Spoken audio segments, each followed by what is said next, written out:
Assalamualaikum warahmatullahi wabarakatuh. Wonten mriki kula lan anggota kelompok kula badhe mempresentasiaken kasih rerembug tugas. Tembung saroja. Tembung saroja yaiku tembung loro kang padha tegese utawa meh padha tegese banjur digawe bebarengan dadi siji. Tuladha tembung saroja. Ajur mumur, ajur banget tegese sangat hancur. Ayam tentrem, ayam banget tegese sangat tentram. Abang beranang, abang banget tegese sangat merah. Tuladha ukara nggunakake basa rinengga saka jinise tembung saroja. Negeri Padangklana iku rakyate ayem tentrem, alame juroyo-royo tur ragane adil lan mangerteni. Bapak menika paring sambutan namung cekak aos amargi kesesat tindak Jateng Jakarta. Enjing menika alun-alun prasasat kebak jaluk estri sami rawuh damel paringatan Hari Sumpah Pemuda. Basa rinengga yaiku karangan kang kalebu sastra rinacik mawa basa kang endah. Basa rinengga biasane digawe ana ing acara padhelangan, pranata cara sambutan temanten, penganten taun anyar lan saliyane. Jenis basa rinengga ana sanga yaitu tembung saroja, tembung entar, wangsalan, paribasan, bebasan, saloka, purwakanthi, parikan, pepidan. Tembung entar yaiku tembung silihan kang ora kena ditegesi mung sawantahe bae. Tembung entar iki iso kedadian saka loro tembung utawa luwih kang digabung. Tuladha tembung entar. Abang kupinge, nesu, artine marah. Meres pikir, temenan anggone mikirake, artine sungguh-sungguh memikirkan. Nandang sungkawa, lagi susah, artine sedang dalam kesusahan. Tuladha ukara kang migunakaké tembung entar. Merga apik budine, Marwan gampang banget oleh ati ing lingkungan kampung rambutan. Weteng karet aja sok diet, mundhak lara ing awak. Wis to disyukuri wae apa-apa leh maringi Gusti. Dadi kiai kuwi ora gampang. Kudu bening atine, jembar karawuhe lan istiqomah. Wangsalan yaiku unen-unen utawa tetembungan kang saemper cangkriman, nanging batange utawa wangsulane wis sinandhik ing sawanda-wandaning tembung-tembung. Tuladha wangsalan. Jenang gula lo aja lali. Jenang gula artine glali. Balung klopo, etok-etok ora ngerti. Balung klopo artine batok. Balung janur, sida lunga apa ora. Balung janur artine sada. Paribasan. Paribasan yaiku unen-unen kan ajeg panganggone mawa teges entar utawa kiasan lan ora ngemu surasa pepindhan. Tuladha paribasan. A. Angon mangsa, golek wektu kang prayoga, tegese menunggu waktu yang tepat. B. Becik ketitik ala ketara. Tumindak becik lan tumindak ala bakal ketara tembe mburine. Tegese perbuatan baik dan buruk pasti akan terlihat nantinya. C. Garang-garing. Ketoke katon sugih ananging sejatine rekoso uripe utawa kacikrangan pangguripane. Tegese kelihatan kaya raya tetapi sebenarnya hidupnya menderita atau kekurangan. Bebasan. Tembung bebasan yaiku unen-unen kang ajeg panganggone, mawa teges entar lan ngemu surasa pepindhan. Pepindhan marang kahanan, sifat lan watak manungsa. Tuladha bebasan. A. Sepi ing pamrih, rame ing gawe, nindakake panggawean, kanthi ora meli utawa pamrih apa-apa, melakukan pekerjaan tanpa pamrih. B. Sing sapa salah bakal seleh, sing sapa salah bakal konangan. Orang yang berbuat salah pada akhirnya pasti akan ketahuan. C. Sluman selumun slamet. Senajan kurang hati-hati isih diparingi slamet. Biarpun kurang hati-hati tapi masih diberikan keselamatan. Salaka. Salaka yaiku unen-unen ajeg panganggone ngemu surasa pepindhan kang dipindhahake wonge. Tuladha salaka. Baladewa ilang gabite, tegese wong kang ilang kekuatane.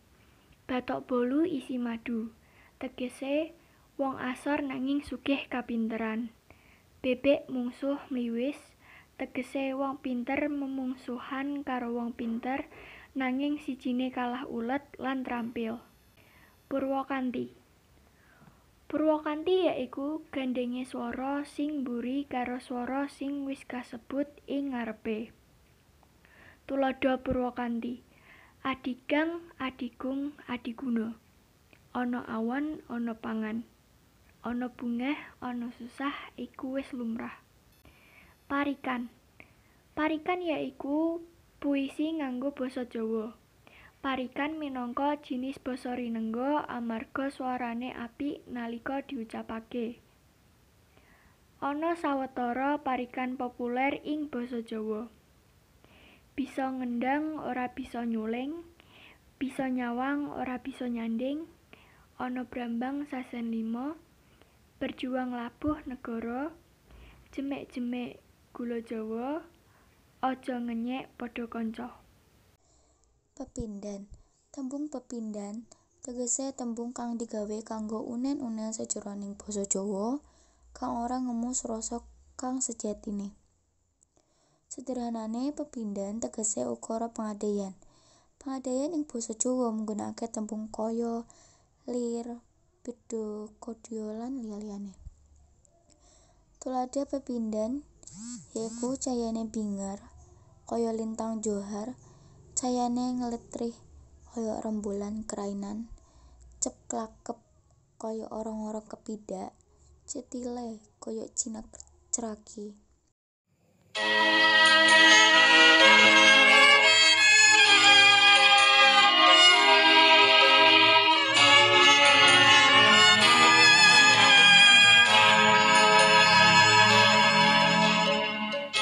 Sewu kutha wis tak liwati, sewu ati tak takoni, nanging kabeh padha ra ngerteni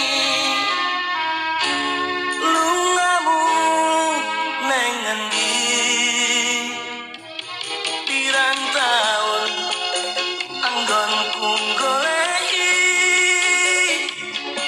sepene durung bisa nemoni.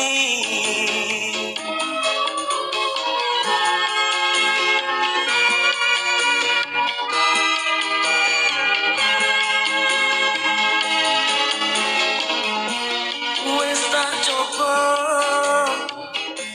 nglalekake jenengmu saka atiku,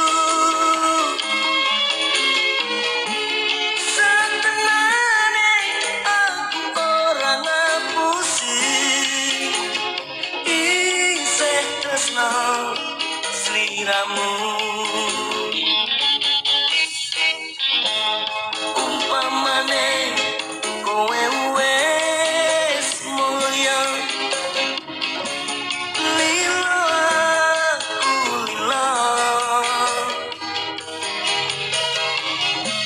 iya mung siji dadi panyuwunku, aku pengen ketemu senajan sakedheping mata kanggo tombol kangen jroning dada.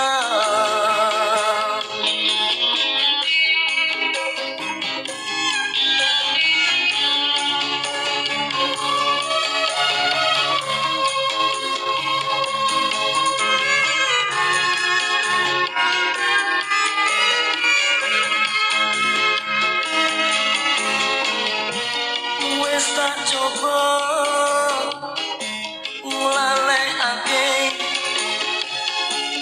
jenengmu saka atiku. Satenane aku ora ngapusi isih tresno sliramu. Umpamane kowe wis mulya lila aku lila, ya mung siji tapi panyuwunku, aku pengen ketemu senajan wektu mung sedelo tanggo tombo kangen jroning dada. Senajan sakedheping mata tanggo tombo kangen jroning dada.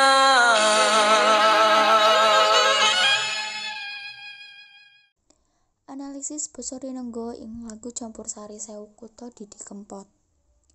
Sewati yaiku akeh wong ditakoni, klebu tembung saroja. Sakebeding mata yaiku senajan mung sedelo, klebu tembung entar. Tombo kangen yaiku kanggo ngelingake kangen ning ati, klebu tembung saroja. Wassalamualaikum warahmatullahi wabarakatuh.